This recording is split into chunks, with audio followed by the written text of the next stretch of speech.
yandırdı şövqün. Ey nigarım, hardasan?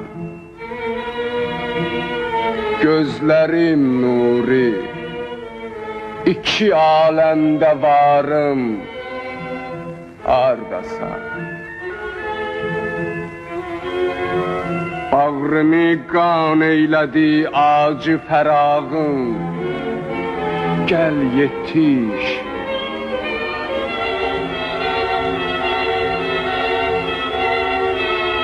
Eylə bi vəslət, şərab xoşgüvarım, hardasan?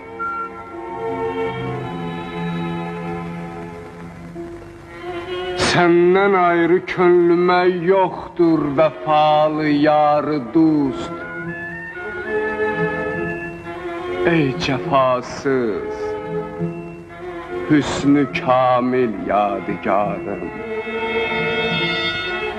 hardasan? Yar üçün hər güşədə min div olur düşmən mənə. Ey səvadi əzəm-ü möhkəm hasarım, hardasan? Çün nəsimidir bugün əyyam-ı eşqin sərvəri.